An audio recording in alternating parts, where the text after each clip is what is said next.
Hello students, आज हमारा जो टॉपिक है, आज हम देखेंगे जेरेंड्स और पार्टिसिपल। अक्सर स्टूडेंट्स को कन्फ्यूजन होती है कि जेरेंड भी आईएनजी वाली फॉर्म ऑफ वर्ब है, पार्टिसिपल जो है वो भी आईएनजी फॉर्म ऑफ वर्ब है, तो इनमें डिफरेंस क्या है। तो ये एक बहुत इंपॉर्टेंट चीज़ है ग्रामर के अंदर या फिर पेपर के अंदर, आपको इसकी डिफ्रेंसीशन पता होनी चाहिए। अगर आप इंग्लिश लैंग्वेज या इंग्लिश के स्टूडेंट हैं तो आपको जेरेंड और प्रेजेंट पार्टिसिपल में इसका डिफरेंस पता होना चाहिए। तो हम ज़रा पढ़ते हैं इन दोनों के बारे में, एक एक करके हम इन दोनों की एग्जांपल्स को भी डिस्कस करेंगे, जिसमें से हम समझेंगे कि जेरेंड का क्या रोल है, पार्टिसिपल का क्या रोल है और उनमें क्या डिफरेंस है और उनमें क्या कॉमन है। तो ये दोनों फॉर्म ऑफ वर्ब्स हैं, वर्ब से मिलकर बनती हैं। Both are form of verbs, gerund और पार्टिसिपल्स। अच्छा, बोथ हैव डिफरेंट फंक्शंस, दोनों के फंक्शंस डिफरेंट हैं, ठीक है। Gerund has no further types, gerund की कोई और टाइप नहीं है, जेरेंड की एक ही टाइप है, ठीक है, जो हम आईएनजी फॉर्म देखते हैं। हाउ एवर ताहम लेकिन पार्टिसिपल की दो टाइप्स हैं, प्रेजेंट पार्टिसिपल और पास्ट पार्टिसिपल। आज हम देखेंगे प्रेजेंट पार्टिसिपल, क्योंकि ज़्यादा यही कन्फ्यूजिंग होता है स्टूडेंट्स के लिए, क्योंकि ये और जेरेंड आपस में मिलते हैं, ठीक है।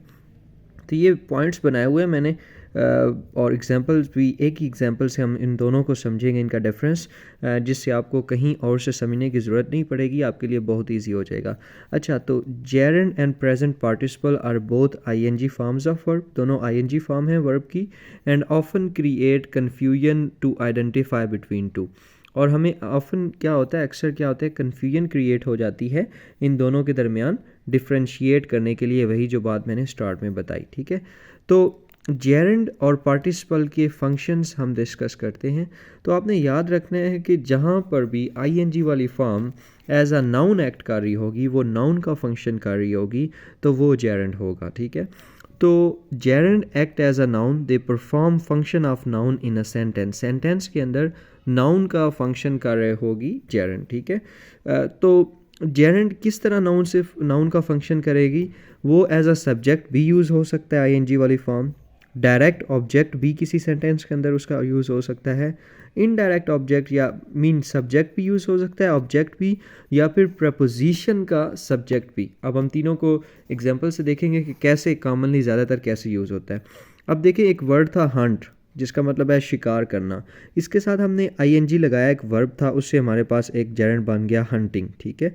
अब ये हंटिंग को हम देखेंगे एज अ जेरेंड कैसे यूज़ होता है और एज अ प्रेजेंट पार्टिसिपल क्या होता है। प्रेजेंट पार्टिसिपल का अभी मैंने नहीं बताया कि वो किस तरह उसका फंक्शन क्या है, लेकिन इसका हमने पढ़ लिया, एज अ नाउन यूज़ होता है, फिर ये as a subject, direct object और ऑब्जेक्ट ऑफ प्रपोजिशन भी यूज़ होता है। देखते हैं आप जी। पहला, हंटिंग कैन बी डिफ़िकल्ट, ठीक है। Hunting as a subject use हुआ है, एज अ नाउन यूज़ हुआ है जेरेंड। द क्लास लाइक्स, एक मिनट, इसमें क्लास लाइक्स नहीं आएगा, क्लास, ठीक है, क्लास लाइक्स हंटिंग, ठीक है। ये भी जेरेंड यूज़ हुआ है क्योंकि ये as a direct object use हुआ है, ठीक है। इस सेंटेंस में क्लास के लिए हंटिंग डायरेक्ट ऑब्जेक्ट यूज़ हुआ है, एज अ नाउन यूज़ हुआ है हंटिंग, ठीक है। तो ये भी एक हमारे पास इसकी एग्जांपल आ जाएगी जेरेंड की। अच्छा, John is tired of hunting, ठीक है, ये भी बड़ा इंपॉर्टेंट है। इसमें देखें, टायर्ड ऑफ की प्रपोजिशन का जो सब्जेक्ट ऑब्जेक्ट है, ठीक है, वो ऑब्जेक्ट ऑफ प्रपोजिशन यहाँ पर यूज़ हुआ है, ठीक है। Hunting, of hunting, John is tired of preposition है आपकी, ऑफ प्रपोजिशन है, और इसका भी ऑब्जेक्ट यूज़ हुआ है, ऑब्जेक्ट ऑफ प्रपोजिशन, ये भी जेरेंड है। तो ये था कि जेरेंड का नाउन एज अ नाउन कैसे वो फंक्शन करता है। अब हम देखते हैं कि प्रेजेंट पार्टिसिपल क्या होता है, ठीक है, इसका रोल क्या होता है। तो present participle, it act as verbs या फिर एडजेक्टिव्स, ये एज अ वर्ब एक्ट करता है या फिर ये एडजेक्टिव एक्ट करता है, ठीक है। तो अब इसकी अगर हम एग्जांपल्स देखें, एज अ वर्ब कब यूज़ होता है, एज एडजेक्टिव कैसे यूज़ होता है, और एक और उसका यूज़ है कि फ्यूचर कंटिन्यूस टेंस को बनाने के लिए भी ये यूज़ होता है। तो सेम एग्जांपल हमने हंटिंग की ली है। देखें, जहाँ पर जैसे ये क्या था हमारे पास, हंटिंग यूज़ हो रहा था, hunting can be difficult as a noun, class likes hunting as a noun, John is tired of hunting as a noun, ठीक है।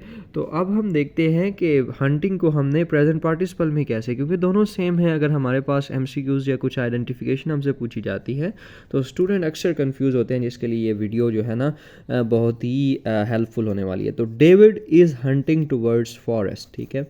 अब इसमें देखें, एक ये हेल्पिंग वर्ब है और इसके साथ एज अ वर्ब यूज़ हुआ है प्रेजेंट पार्टिसिपल। जब एज अ वर्ब यूज़ होगा, ठीक है, डेविड इज़ हंटिंग, यहाँ पर ये एज अ वर्ब यूज़ हुआ, एज अ नाउन नहीं यूज़ हुआ, इसलिए ये प्रेजेंट पार्टिसिपल है, ये आपने याद रखना है। दूसरी चीज़, फ्यूचर कंटिन्यूस टेंस बनाने के लिए भी एज अ वर्ब यूज़ हो गया hunting, he will be hunting by new gun, ठीक है, न्यू गन के ज़रिए जो है वो हंटिंग करेगा, तो ये भी एज अ प्रेजेंट पार्टिसिपल यहाँ पर यूज़ हुआ है, ठीक है। विल बी कंजक्शन थी एक, उसके साथ फ्यूचर कंटिन्यूस बनाने के लिए ये यूज़ हो गया, एज अ नाउन यूज़ नहीं हुआ, ठीक है। इसका आपने फंक्शन बस ज़हन में रखना, आप आइडेंटिफाई कर सकते हैं।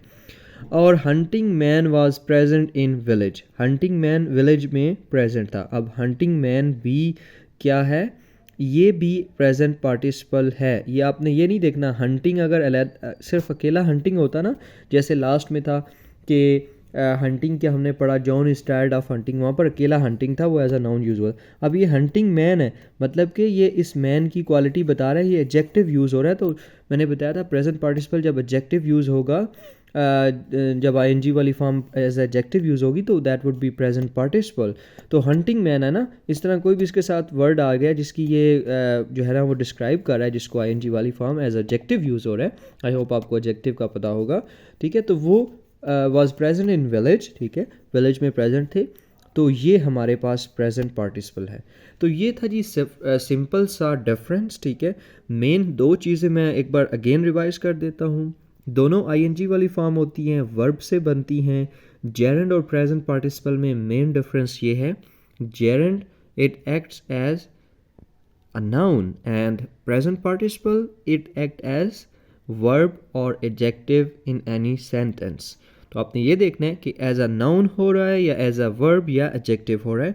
अकॉर्डिंगली आप you will be able to decide कि ये प्रेजेंट पार्टिसिपल है और इधर it is gerund. Thank you so much for watching video, और चैनल को लाइक और सब्सक्राइब कर दिया करें, ठीक है। इसी तरह आपको अच्छी वीडियोस मिलती रहेंगी।